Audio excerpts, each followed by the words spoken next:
After my husband's funeral, I went to my sister's son's first birthday party, and she announced, "My son, I's your husband's child.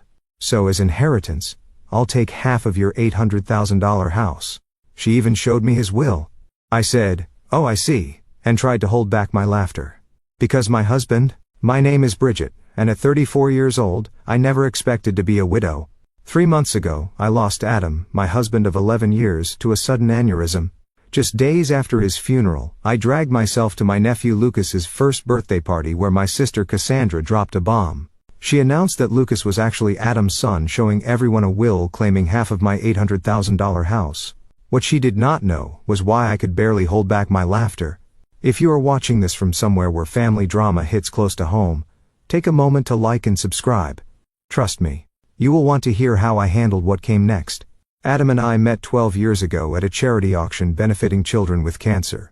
I was volunteering helping organize the silent auction items when he outbid everyone else for a painting I had been admiring all night. It was a watercolor of the Boston skyline, at sunset, vibrant oranges and purples, bleeding into the harbor. After winning, he walked straight over to me and handed it over. "I noticed you looking at this all night," he said, with a smile that made his blue eyes crinkle at the corners. "I think it belongs with you." That was Adam, thoughtful, observant, and generous to a fault. I fell hard and fast. We went on our first date the next evening, and it felt like we had known each other our entire lives. He was a corporate attorney, brilliant but humble, the kind of man who remembered the names of waitstaff and asked genuine questions about their lives. 8 months after we met, he proposed on the harbor with the actual skyline mirroring the painting that brought us together. We bought our Victorian home in Beacon Hill shortly after our first anniversary. It was a stretch financially at $800,000, but Adam had just made partner at his firm, and I was building a solid reputation as an interior designer. The house needed work, but it had good bones, high ceilings, and a small garden out back where I envisioned future children playing. Those children never came. Not for lack of trying. For years we charted and planned and hoped. Then came the doctors, the tests, the procedures. 4 rounds of IVF that drained our savings and our spirits. I still remember the last failed attempt, the quiet drive home from the clinic.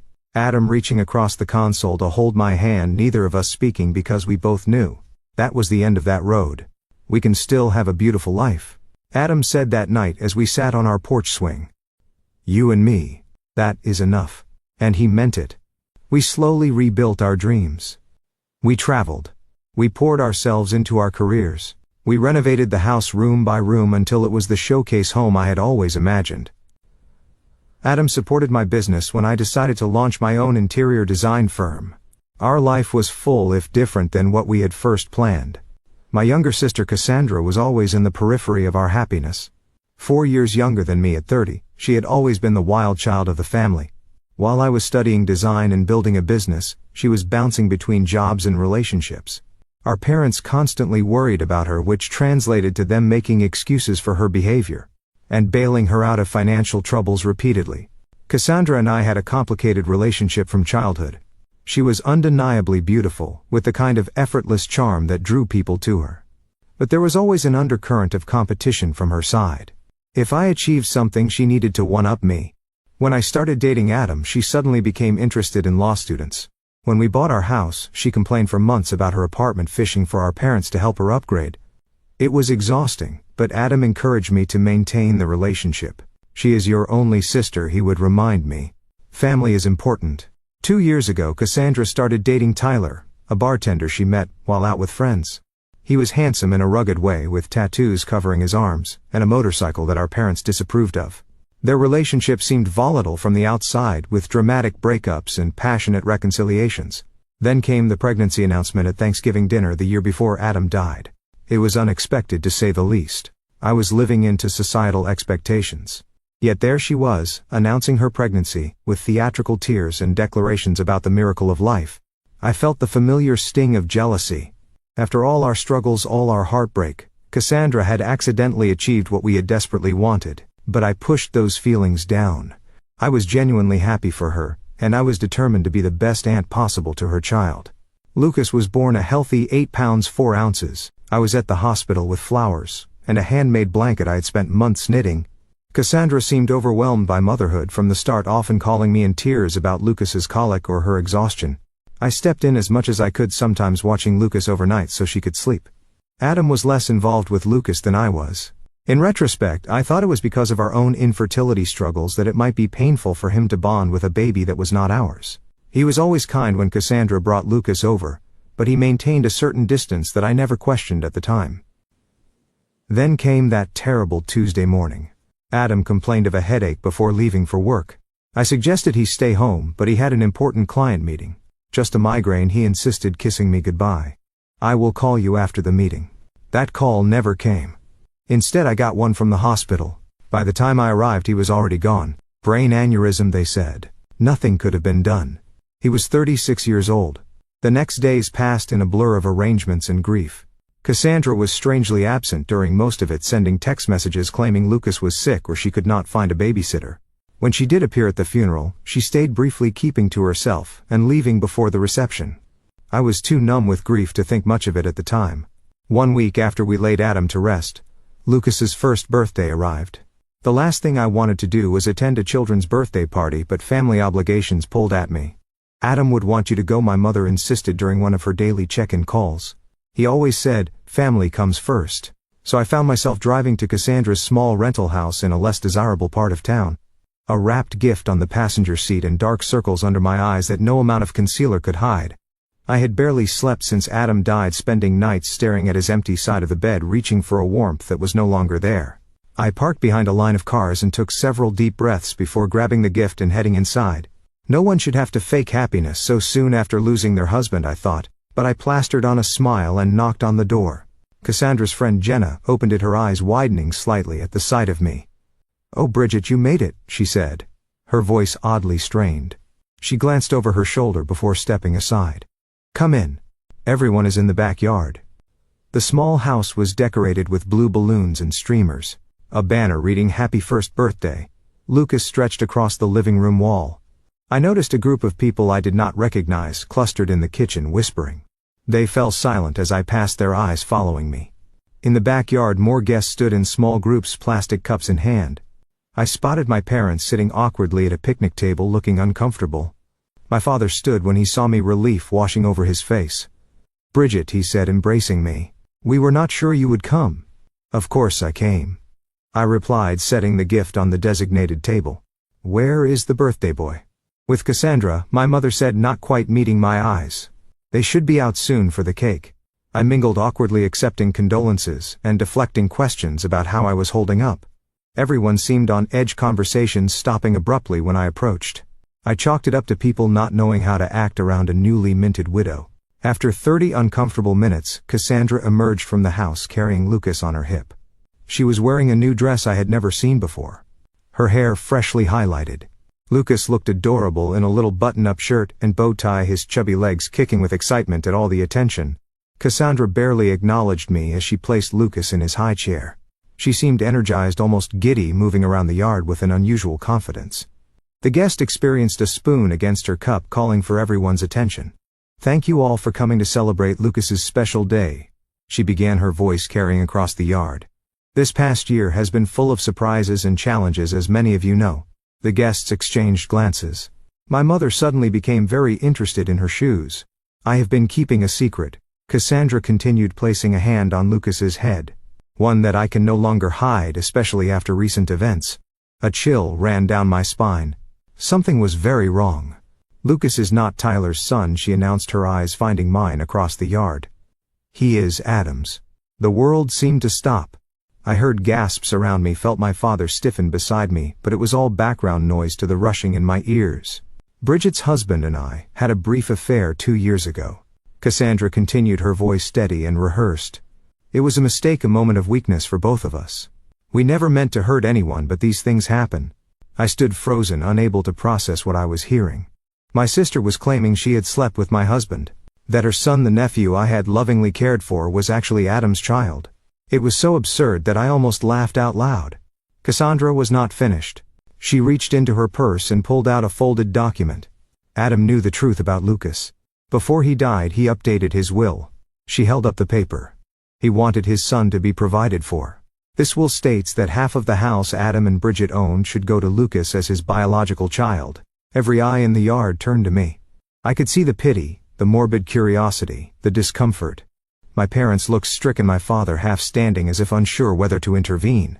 And then, to everyone's surprise, including my own, I felt a smile tugging at my lips. Not a happy smile, but the kind that comes when something is so outrageously false that it becomes almost comical. I pressed my lips together, trying to contain the inappropriate laughter bubbling up inside me. "Oh, I see," I said finally, my voice calm and even. I took a sip of water to buy time to push down the urge to laugh in my sister's face. "May I see this, will Cassandra?" Her confident expression faltered slightly. She clearly had not expected this reaction. Slowly she walked over and handed me the document, a typed page with what appeared to be Adam's signature at the bottom. I scanned it quickly, noting inconsistencies immediately. The formal language was all wrong, nothing like the legal documents I had seen Adam bring home. And the signature, while similar to Adam's, was clearly forged. The connecting stroke between the A and D was wrong, the final flourish too pronounced. I carefully folded the paper and handed it back to her. "Thank you for sharing this with me. I think I need to go now." "That is it?" Cassandra asked, confusion evident in her voice. "You are not going to say anything else?" "Not right now," I replied, calmly gathering my purse. "This is Lucas's day. We can discuss this privately later." I said goodbye to my shell-shocked parents, promising to call them soon. As I walked to my car, I could hear the murmurs behind me, the party atmosphere completely shattered. Once inside my car, safely out of view, I finally let out the laugh that had been threatening to escape. It started small, then grew until tears were streaming down my face. Not tears of joy, but a strange mix of grief, anger, and incredulous disbelief at my sister's audacity. Because there was something Cassandra did not know, something Adam and I had never shared with anyone. Something that made her elaborate lie not just hurtful but impossible. The truth about Adam and Cassandra began 3 years ago, long before Lucas was even conceived. We had invited my sister over for dinner to celebrate her new job at a marketing firm, her longest employment to date. Adam had prepared his famous lasagna, and we had opened a good bottle of wine. It was a pleasant evening until I excused myself to take a work call from a client having a design emergency. The call took longer than expected, nearly 20 minutes of talking a wealthy client through hanging artwork. When I returned to the dining room, the atmosphere had changed. Adam looked uncomfortable, and Cassandra was sitting much closer to him than when I had left, her hand on his arm, laughing at something I had not heard. I thought nothing of it at the time. Cassandra had always been affectionate, and the wine had been flowing freely. But later that night, as we were getting ready for bed, Adam seemed troubled. "There is something I need to tell you," he said, sitting on the edge of our bed, "and I do not want it to cause problems between you and your sister, but I also do not want to keep secrets from you." He explained that while I was on the phone, Cassandra had made a pass at him. Nothing dramatic, just inappropriate comments about how lucky I was to have him, followed by a suggestion that he deserved someone who could truly appreciate him. When he had rebuffed her, she laughed it off as a joke, saying I was too sensitive if he thought she was serious. I was hurt but not entirely surprised. Cassandra had always pushed boundaries. We decided to let it go as an isolated incident, something caused by wine and her usual competitive nature, but it was not isolated. Over the next few months, Cassandra found ways to touch Adam whenever I was not looking, sent text messages that walked the line between friendly and flirtatious, and once showed up at his office, uninvited, asking him to lunch. Each time Adam gently but firmly maintained boundaries, and told me immediately afterwards. After the office incident, we confronted my parents about Cassandra's behavior. It did not go well. They suggested Adam was misinterpreting friendly gestures and that Cassandra just looked up to him as a brother. My mother even suggested, with good intentions but terrible judgment, that perhaps Adam was feeling flattered by the attention and exaggerating the situation. That night, Adam and I made a decision. We would create distance from Cassandra without causing a family rift. We declined invitations that included her, made sure we were never alone with her, and Adam blocked her number on his phone after she sent a particularly suggestive late-night message. Then came the medical issue that changed everything. Adam had been experiencing pain for weeks before finally seeing a urologist. The diagnosis was a varicocele, an enlargement of veins within the scrotum requiring surgery. The procedure went well, but there was a complication. The doctor recommended a vasectomy during the same surgery due to the extensive nature of the varicocele and potential for recurrence. It was a difficult decision, especially given our past fertility struggles, but we agreed it was the right choice for Adam's health. The vasectomy was performed 2 years before Lucas was conceived. We kept this medical information private. Even our parents did not know. After years of invasive questions about our childless status, we had learned to protect our privacy around reproductive issues. The only people who knew were Adam, myself, and Adam's doctors. After the surgery, as Adam was recovering, he made a prediction that seemed paranoid at the time. "Cassandra is not done," he said, sitting in our garden with an ice pack discreetly positioned. "I have a feeling she might try something more drastic one day." I laughed it off, but Adam was serious. The next week he scheduled an appointment with our family attorney James Wilson. I went with him, listening as Adam detailed Cassandra's behavior and his recent medical procedure. James recommended documenting everything: the unwanted advances, the medical records confirming the vasectomy, even text messages and emails from Cassandra. "You never know what might become relevant," James advised. "Better to have documentation and never need it than wish you had it later." We followed his advice, creating a file of everything related to the situation. Adam also updated his will properly, through official channels, making sure everything would come to me in the event of his death. James kept copies of all documents, and we placed the originals in a safety deposit box at our bank. Just in case, Adam had said when we locked the box, though I planned to be around to deal with any of Cassandra's drama for at least another 50 years. The morning after Lucas's birthday party, I drove straight to the bank. The manager, who had known Adam and me for years, expressed condolences as he led me to the vault. I sat alone in the small viewing room and opened the box Adam and I had filled with what he jokingly called our disaster preparation kit. Inside was exactly what I needed. Adam's legitimate will, notarized and properly executed, leaving everything to me. Medical records detailing his vasectomy 2 years before Lucas's conception, making it biologically impossible for him to be the father. A journal Adam had kept documenting every inappropriate interaction with Cassandra, including dates, times, and exact quotes, printed copies of text messages she had sent him. A letter from our attorney confirming that he had witnessed Adam's legitimate will, and was available to verify its authenticity. And at the bottom of the box, a sealed envelope with my name written in Adam's familiar handwriting. With trembling fingers I opened it, and began to read. "My dearest Bridget, if you are reading this, something has happened to me, and you have needed to access these documents. I hope it is many years from now, when we are old and gray and Cassandra's antics are nothing but a distant memory we laugh about. But if not, if the worst has happened, and she has tried to hurt you in my absence, please know that I tried to prepare for every possibility. Use these documents to protect yourself. I know how much you value family, how loyal you are to those you love. But you deserve to be protected from those who would take advantage of that beautiful heart of yours. I love you beyond words, beyond time. Whatever happens, know that, Adam." Tears streamed down my face as I read his words, feeling his love and protection reaching out to me even after death. My practical, thoughtful husband had anticipated this. Not the specific scenario perhaps, but the possibility that Cassandra might try to use his death to her advantage. I carefully returned everything to the box, except what I needed: copies of the medical records, the legitimate will, and selected journal entries. Then I called James Wilson and scheduled an appointment for that afternoon. James Wilson's law office was in a converted brownstone in downtown Boston, the kind of place that exuded old money and discretion. I had only been there a handful of times with Adam, but the receptionist recognized me immediately, her expressions softening with sympathy. "Mrs. Preston," she said, standing to greet me. "Mr. Wilson is expecting you. Please accept my condolences for your loss." James was in his 60s, with silver hair, and reading glasses perched on the end of his nose. He had been Adam's mentor when Adam first joined the firm, and they had maintained a close friendship even after Adam moved to a different practice. He stood when I entered, coming around his desk to embrace me briefly. "Bridget," he said, gesturing for me to sit. I was devastated to hear about Adam. He was one of the good ones. He was, I agreed, my voice catching slightly, and it seems he was also right about preparing for the worst with my sister. I explained what had happened at the birthday party, showing him the forged will Cassandra had presented. James examined it, his expression growing increasingly concerned. "This is an amateurish forgery," he said finally. "The language is all wrong, and the signature, while similar, would never stand up to expert analysis. But the fact that she created this at all is deeply troubling." I showed him the documents from the safety deposit box, the medical records confirming Adam's vasectomy, the legitimate will, and Adam's journal documenting Cassandra's behavior over the years. "Adam was nothing if not thorough," James said, reviewing the materials. "These medical records alone disprove her claim about Lucas's paternity. The vasectomy was performed 2 years before the child was conceived. It is biologically impossible for Adam to be the father." "What should I do?" I asked. "I do not want to humiliate her publicly, but I cannot let her take half of our home based on a lie." James leaned back in his chair, considering. "First, we need more information.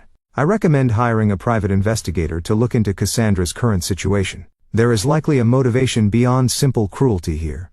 People rarely attempt fraud of this nature without financial pressure.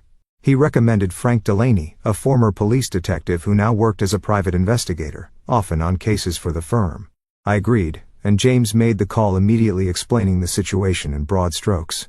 Frank arrived an hour later, a stocky man with a Boston accent and no-nonsense attitude. He took detailed notes as I explained the situation, asking pointed questions about Cassandra's relationship, history, employment, and financial status. I realized how little I actually knew about my sister's current circumstances. We had grown further apart since Lucas's birth, with my attempts to be involved as an aunt often rebuffed or taken for granted. "I will need a few days," Frank said, when I had finished. "My preliminary focus will be on her financial situation and relationship with the child's actual father." "Is there anything else you can tell me about him?" I shared what little I knew about Tyler, the bartender Cassandra had been dating when she became pregnant. I had only met him a handful of times, and he had seemed uninterested in family gatherings. "Last I heard they were still together, but she rarely mentions him anymore," I said. "He was not at the party yesterday, which I thought was strange for the father of the birthday boy." Frank nodded, making another note. "That is a good starting point. I will be in touch soon." 3 days later, Frank called requesting a meeting at James's office. When I arrived, both men were reviewing documents spread across the conference table. "Mrs. Preston," Frank began once we were seated, "I have uncovered some concerning information about your sister's situation." According to his investigation, Cassandra was in dire financial straits. She had accumulated over $75,000 in debt, spread across credit cards, personal loans, and medical bills for Lucas, who had needed surgery for a heart defect shortly after birth. Her credit score was abysmal, and she had been rejected for 3 additional loans in the past month alone. She is also facing eviction. Frank continued, sliding a document across the table. "This is a copy of the notice her landlord filed last week. She has until the end of the month to pay 4 months of back rent or vacate the property." As for Tyler, he had apparently abandoned Cassandra and Lucas shortly after the birth, moving to Seattle with a new girlfriend. He was paying minimal child support, barely $200 a month, and even that irregularly. "I also found these," Frank said, producing printouts of text messages. "She has been telling friends about her plans to claim part of your house for weeks. These are messages between her and a friend named Jenna." I recognized the name as the woman who had opened the door at the party. The messages were damning. "Adam's death is terrible, but maybe it's finally my chance to get what I deserve. That house is worth at least 800 Kelvin now. If I play this right, I'll have a nice nest egg for Lucas and me. The will is almost ready. My friend Dave is good with Photoshop and found a sample of Adam's signature online from some charity auction. It looks totally legit. Bridget has always been the golden child. Time for me to get my share. She got 11 years with a great guy. The least she can do is share the wealth now that he's gone." I felt physically ill reading the calculated coldness of my sister's words. This was not just opportunism.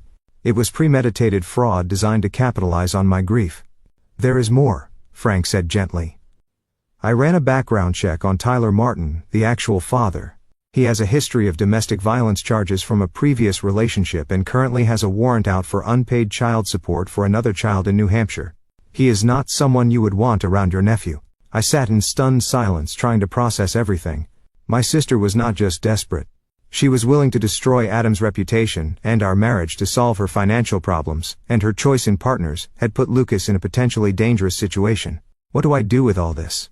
I asked, looking between James and Frank. "I cannot just expose all of this publicly. Lucas is innocent in all of this. He is still my nephew." James removed his glasses, rubbing the bridge of his nose. "You have several options, Bridget. We could file charges against Cassandra for attempted fraud and forgery that would likely result in criminal penalties for her, possibly even jail time given the amount of money involved. Or," he continued, seeing my distress, "we could handle this privately. Confront her with the evidence, require her to retract her claims, and potentially work out an arrangement that protects both you and the child." I left the meeting with a heavy heart and a folder full of evidence. That evening I called my therapist, Dr. Laurel Chen, whom I had been seeing since Adam's death, and scheduled an emergency session. In her calm, plant-filled office, I unloaded the entire situation. "I am so angry I can barely see straight," I admitted. "But Lucas is just a baby. None of this is his fault. And despite everything, Cassandra is still my sister. Dr. Chen listened attentively, asking occasional questions about my relationship with Cassandra throughout our lives. It sounds like this pattern of competition and manipulation has existed since childhood, she observed. The current situation is an escalation, not an anomaly. What would you do? I asked desperately. I cannot tell you what decision to make, she replied. But I will say that compassion does not mean allowing yourself to be victimized. You can be kind, while still establishing firm boundaries and consequences. After much reflection, I decided on a course of action. I would confront Cassandra privately with all the evidence, offering her a choice faced potential legal consequences for her fraud, or accept a compromise that would provide for Lucas while requiring accountability from her. With renewed determination, I called Cassandra the next morning. We need to talk about the will, I said when she answered. Can you come to my house tomorrow afternoon? Just, Lucas. I knew you would come around, she replied, sounding smugly satisfied. I will be there at 2. I spent the morning preparing for Cassandra's visit, arranging documents in a logical order, and setting up recording devices on James's advice. Massachusetts is a 2-party consent state, he had warned me, so you cannot record her secretly. But you can ask for her permission at the start of your conversation, framing it as a way to ensure you both have a record of any agreement reached. At precisely 2 o'clock, the doorbell rang. I took a deep breath, steadying myself before opening the door. Cassandra stood on the porch looking polished in a new outfit, her confidence evident in her posture. Come in, I said, leading her to the living room where I had set up 2 chairs facing each other, a coffee table between them with a recorder, water glasses and a folder of documents. I hope you do not mind if we record our conversation. It seems prudent given the legal nature of what we are discussing. Cassandra hesitated only briefly before nodding. Sure, whatever makes you comfortable. Though I think this can be pretty straightforward, the will is clear. I turned on the recorder, stating the date and time, and confirming Cassandra's consent to be recorded. Then I sat back, studying my sister's face. Before we discuss the will, I would like to understand exactly what you are claiming happened between you and Adam. Cassandra launched into a well-rehearsed story about a supposed affair 2 years ago. According to her version, she and Adam had connected during a period when he and I were having problems. She claimed they met several times at a hotel downtown, that Adam had confessed his unhappiness in our marriage, and that Lucas was conceived during these encounters. He always meant to tell you, she said, her eyes wide with practiced sincerity. But then, Lucas was born with the heart condition, and he did not want to add stress to the situation. He promised he would provide for his son, though. I listened without interrupting, noting the inconsistencies in her timeline and the details that contradicted what I knew about Adam's schedule during that period. When she finished, I began asking questions. Which hotel did you meet at? I asked. The Mandarin Oriental, she replied quickly. And what room do you remember? She faltered slightly. It was on a high floor. I do not recall the exact number. What days of the week did you usually meet? Tuesdays? Sometimes Thursdays? When he told you he was working late? I continued with increasingly specific questions. What did Adam typically order from room service? What side of the bed did he prefer? Did he shower before or after? Details that only someone who had actually been intimate with Adam would know. Cassandra grew increasingly flustered, her answers becoming vague or contradictory. Why does any of this matter? She finally snapped. The point is that Lucas is Adam's son, and the will proves Adam wanted to provide for him. Actually, I said calmly, opening my folder, both of those claims are demonstrably false. I placed the medical records on the table between us. 2 years before Lucas was conceived, Adam had a vasectomy following surgery for a varicocele. It was completely successful, confirmed by follow-up tests. It was physically impossible for him to father a child after that procedure. Cassandra's face drained of color. She picked up the medical records with trembling hands, scanning the clinical language and dates. These could be faked, she said weakly. They are not, I replied. And Adam's doctor is prepared to testify to their authenticity if necessary. But that is just the beginning. Next, I produced the legitimate will, notarized and properly filed with the court. This is Adam's actual will, prepared by James Wilson, and witnessed by 2 partners at his firm. As you can see, it leaves everything to me with no mention of Lucas. Cassandra's confidence was visibly crumbling, but she attempted to rally.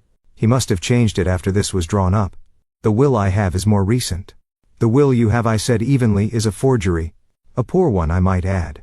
James has already identified multiple legal inconsistencies in the language, and the signature is clearly fake.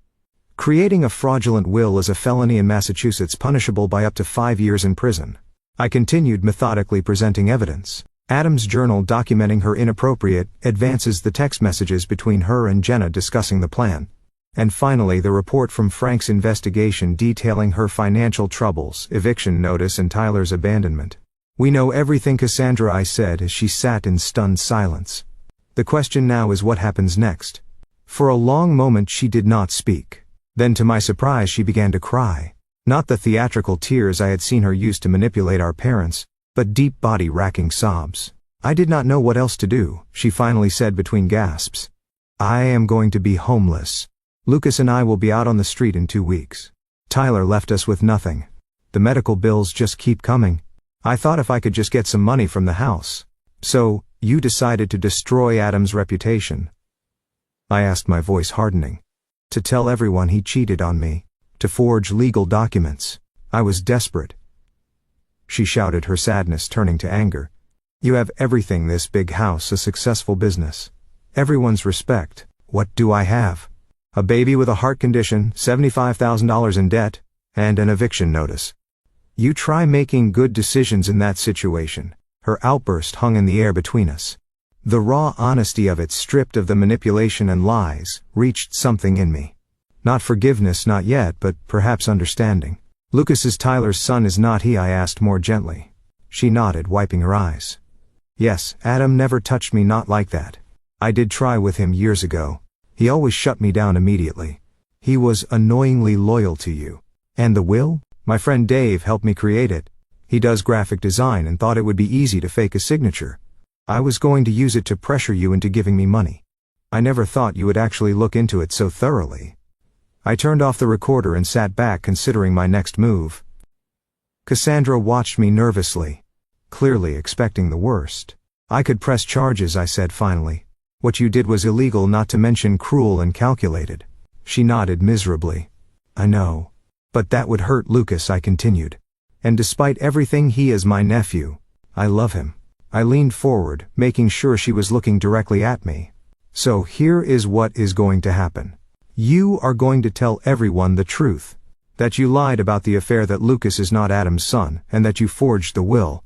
You will apologize publicly to me and to Adam's memory." And then what? She asked, her voice small. "We will still be evicted." "I am not finished," I said. "In exchange for your full confession and a legal agreement never to attempt anything like this again, I will help you and Lucas.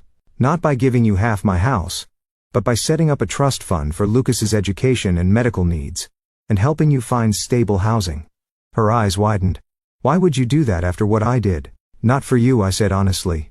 "For Lucas. And because Adam would want me to help his nephew, even if that nephew's mother tried to destroy his reputation. There will be conditions," I continued. "You will enter therapy and financial counseling. You will maintain steady employment. And you will allow me to be part of Lucas's life to ensure he is being properly cared for. If you violate any of these conditions, the support stops immediately." Cassandra was quiet for a long moment, processing everything. "I do not deserve your help," she finally said. "No," I agreed, "you do not. But Lucas deserves a stable home and medical care. And I deserve to have my husband's memory untarnished. This solution gives us both what we need." After further discussion of the details, Cassandra agreed to my terms. We would meet with James the next day to formalize the agreement, and she would make her public confession at a family dinner the following weekend. As I showed her out, she paused at the door. "I really am sorry, Bridget. I have been jealous of you my whole life. Everything always seemed to come so easily to you." "Nothing about my life has been easy," I replied. "You just never bothered to look past the surface. Maybe it is time you started." The family dinner I arranged for Saturday evening was tense from the start. My parents arrived early, my mother bringing her signature lasagna as a peace offering. "I do not know what this is about," she said, as she set the dish on my counter. "But Cassandra has been calling us in tears, saying you are forcing her to come to some sort of family meeting. Just wait until everyone is here," I replied, pouring her a glass of wine. "This needs to be addressed once with everyone present." By 7 o'clock we were all seated around my dining room table. My parents, Cassandra, without Lucas, who was with a babysitter, and me. James had advised me to record this conversation as well, and a small recorder sat in the center of the table. "Thank you all for coming," I began after explaining the recording. I have asked Cassandra to share some important information with you. Cassandra. My sister looked pale and uncomfortable, her usual confidence nowhere to be seen. She stared down at her plate as she spoke. I lied about Lucas being Adam's son, she said, her voice barely above a whisper. Adam and I never had an affair. Lucas is Tyler's child and I forged the will I showed at the birthday party. My parents stared at her in shock. But why would you do such a thing? My father demanded. Do you have any idea what that claim did to your sister? To Adam's reputation? Cassandra explained her desperate financial situation, her voice gaining strength as she detailed the mounting debts, Tyler's abandonment, and the eviction notice. As she spoke, I could see my mother's expression shifting from shock to sympathy. Oh honey, she said when Cassandra finished. Why did not you just come to us for help? You did not need to make up such terrible lies. Would you have given me $400,000? Cassandra asked bluntly. Because that is what I would have gotten if my plan had worked. Half the value of Bridget's house. Of course we could not give you that kind of money, my father said. But we could have helped with the rent, at least temporarily. Instead you chose to try to defraud your own sister while she was grieving her husband. I know it was wrong, Cassandra admitted. Bridget has already made that abundantly clear. She has the evidence to press charges against me, if she wanted to. My mother turned to me in alarm. You would not do that to your own sister, would you, Bridget? I felt a flash of frustration at her immediate defense of Cassandra even now. I said firmly. What she did was not just immoral but illegal. Forgery and fraud are felonies. But she is family, my mother insisted. And she has Lucas to think about. I am family too, I replied, my voice rising slightly. Your daughter too. The one who just lost her husband and then had to defend his memory against false accusations of infidelity. Where was your concern for me in all this? My father looked uncomfortable, shifting in his seat. Of course, we care about you, Bridget. But Cassandra has always needed more help, more guidance. And whose fault is that? I asked. You have been bailing her out of her poor decisions her entire life. Maybe if you had let her face consequences occasionally, she would not have escalated to criminal behavior. My mother gasped. That is hardly fair, Bridget. We have always treated you girls equally. Cassandra surprisingly shook her head. No, Mom, you have not. Bridget is right. You always made excuses for me, always found ways to fix my mistakes. It did not help me. It just made me think I could do whatever I wanted without consequences. My parents looked stunned at this admission. For perhaps the first time, Cassandra was taking responsibility, rather than deflecting blame. So what happens now? My father asked, looking between us. Is Cassandra going to jail? No, I said. I have decided not to press charges under certain conditions. I outlined the agreement Cassandra and I had reached with James's help, the trust fund for Lucas, the therapy and financial counseling requirements, and the stable employment condition. That is very generous, my father said, looking relieved. Especially after what she did. It is more than generous, Cassandra agreed quietly. It is more than I deserve. Well, my mother said, brightening, this is all working out for the best then. Cassandra has apologized, Bridget is helping with Lucas, and we can put this ugly business behind us. It is not that simple, Mom, I said firmly. Trust has been broken here. The healing will take time if it happens at all. And there need to be boundaries going forward.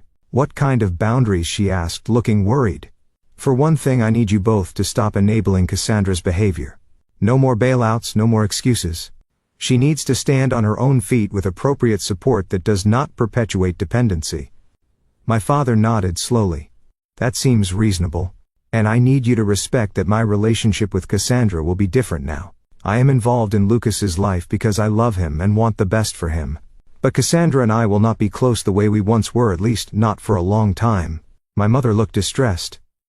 But we are family. We need to stick together, especially now. Being family does not mean tolerating abuse, Mom, I said gently. What Cassandra did was abusive. She tried to use my grief to manipulate me, to take advantage of me at my most vulnerable. That has consequences even within a family. The remainder of the dinner was subdued, with my parents processing this new reality. When they left, my father hugged me tightly, whispering, I am proud of you, Bridget. Adam would be too. My mother hugged me as well, but her eyes were sad already. Mourning the idealized family dynamic she had always pretended we had. Cassandra was the last to leave.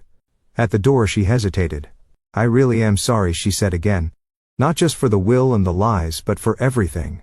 For the years of competition and jealousy. For not being the sister you deserved. I know, I replied. And I hope the therapy helps you understand why you made these choices. Lucas deserves a mother who is emotionally healthy and honest. Do you think you will ever forgive me? I considered the question carefully. I do not know, I answered truthfully. But I am willing to see where this new path takes us. For Lucas's sake. And maybe someday for ours too. The drive home with my parents was silent, each of us lost in our own thoughts. I knew one thing for certain, our family would never be the same. But perhaps in time it could be something healthier, built on honesty rather than illusion. 1 year after Adam's death, I stood in our garden watching the spring bulbs push through the soil. The daffodils Adam had planted the previous fall were blooming a riot of yellow against the newly green lawn. I felt a bittersweet ache seeing them, knowing he had put them in the ground with hopes of seeing them bloom. So much had changed in that year. The trust fund for Lucas was established and already helping with his ongoing medical needs. His heart condition, while requiring monitoring, was responding well to treatment, and he was growing into a cheerful, curious toddler. Cassandra had surprised everyone by truly embracing the conditions of our agreement. 6 months of therapy had helped her recognize patterns of behavior stemming from childhood. The constant need to compete with me, the self-sabotage that had characterized many of her decisions.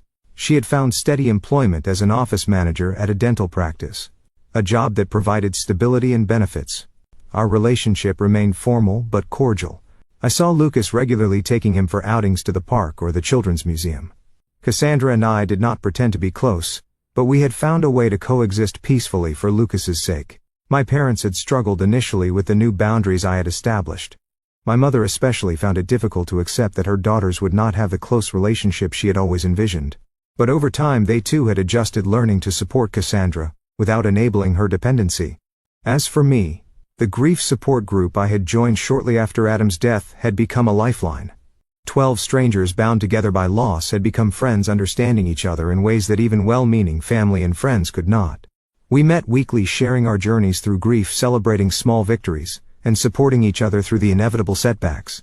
3 months after the confrontation with Cassandra, I had established the Adam Preston Foundation for Legal Education, providing scholarships to students from underprivileged backgrounds interested in corporate law. It gave me purpose to see Adam's legacy continuing in the careers of young idealistic lawyers, who might otherwise never have had the opportunity to enter the profession. Old friends had stepped up in ways I could never have anticipated. Adam's law partners checked in regularly, inviting me to dinners and events, making sure I was not isolated in my grief. My college roommate Sarah flew in from Chicago monthly just to spend weekends with me, sometimes doing nothing more than watching movies and ordering takeout. And then there was Michael. I met him at a fundraiser for the foundation 6 months after Adam died. He was a professor of ethics at Boston University, thoughtful and kind, with a quiet sense of humor that reminded me of Adam in some ways. We started as friends, sharing coffee after foundation meetings, then gradually transitioned to occasional dinners. It was different than what I had with Adam, as it should be. Michael understood that Adam would always be part of my life, that loving again did not mean replacing what came before. We were taking things slowly, both of us cautious but hopeful. Standing in the garden that spring morning, I reflected on everything Adam had taught me, not just during our years together, but even after he was gone. His foresight in preparing those documents had protected me when I was at my most vulnerable. His journal entries had validated my experiences with Cassandra when my own parents tried to dismiss them. His love continued to shield me even in his absence. I had learned difficult lessons through this ordeal, that family relationships need clear boundaries to remain healthy. That documentation is not just a legal precaution, but sometimes an emotional necessity, that forgiveness does not have to mean forgetting or allowing harmful patterns to continue. That sometimes the people we expect to protect us are the ones we need protection from. But I had also learned about my own strength. I had faced Cassandra's betrayal, navigated the legal complexities, and made difficult decisions about how to move forward, all while processing the devastating loss of my husband. I had found a way to honor Adam's memory while beginning to build a new life for myself. The daffodils swayed in the spring breeze, resilient after the long winter. I thought about how grief is like that too. Not a straight line, but a series of seasons, each bringing its own challenges and unexpected beauties. I was not the same person I had been before Adam died, before Cassandra's betrayal. I was stronger in some ways, more cautious than others, but ultimately more authentic in how I approached relationships and boundaries. Sometimes the most painful betrayals force us to find strength we never knew we had. I said softly to the garden Adam had loved. You could not have known what would happen after you were gone, but somehow you prepared me to face it. And in that way your love protects me still. As I turned to go back inside, I felt a sense of peace that had been absent for so long.